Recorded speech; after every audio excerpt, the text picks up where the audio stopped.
Ranipur reporter मदद अली सोलंकी ॻोठ मल्हेराणी सोलंकी सां तालुक़ रखंदड़ 14 साला रज़ा अब्बास सोलंकी वल्द एडवोकेट नायब हुसैन सोलंकी अॼु 7 बजे शाम हिकु बेकरीअ तां वेपिंग इलेक्ट्रॉनिक सिगरेट 2500 रुपए में ख़रीद कई, जंहिं ते वाज़े लिखियल आहे त ही नाबालिग ॿारनि खे फ़रोख़्त न कई वञे। पोइ बि उहा उन ॿार अली रज़ा सोलंकी खे कीअं इस्तेमालु थींदी आहे तरीक़ो सम्झाए ॾिनी वई ऐं जंहिंमें इस्तेमालु बाद हिन जी हालत ख़राब थी वई ऐं नशे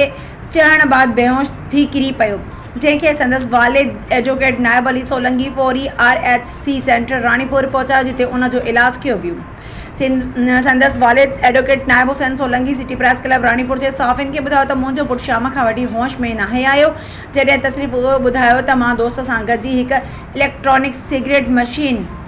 रानीपुर हिकु बेकरीअ तां ख़रीद कई, जंहिं बाद इस्तेमाल बाद बि बेहोश थी पियो। एडवोकेट नायब हुसैन सोलंकी ॿुधायो त नौजवान खे बचायो वञे। अहिड़ी बेकरी दुकानदारनि मेडिकल स्टोरनि वारनि ख़िलाफ़ पुलिस खे एक्शन वठणु घुरिजे।